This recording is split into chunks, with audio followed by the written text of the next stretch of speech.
Well, I'm Richard Swanson. I've spent the last 40-some years in Helena, Montana, where I've made my art. I'd always wanted to be in art, but I was in science to begin with and was all the way on my way to a PhD program in brain research. Penny, who was an art major, my wife, drugged me to a pottery lesson from a friend who had learned 3 weeks before. And I was totally primed for the experience and ready to jump into something else, and that took over my life.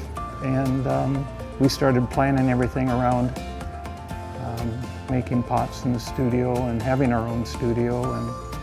And I was a potter, made a lot of functional pots for many, many years. And that gradually evolved into an interest.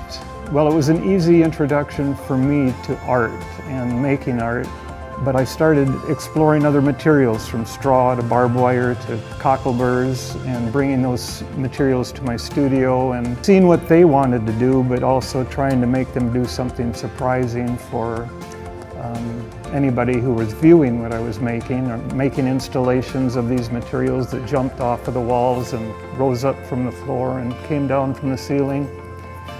And these were all interactive in the sense that they had an easy movement to them, and I was very conscious of establishing a rhythm between the pieces.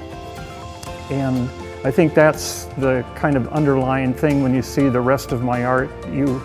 You'll look at it and say, well, that doesn't look like anything you'd make out of cockleburrs, but I evolved into different materials and finally landed on metal because I could make larger pieces from it.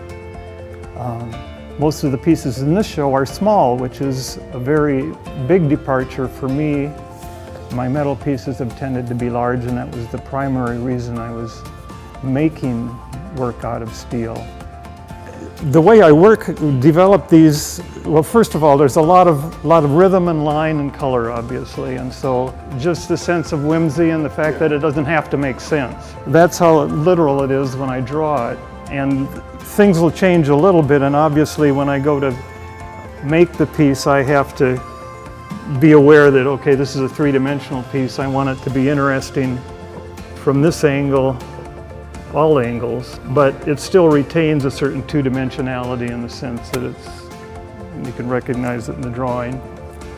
I mean, I'm not looking at this mathematically at all. This is all just sort of happenstance. This is the line that I went like that and liked.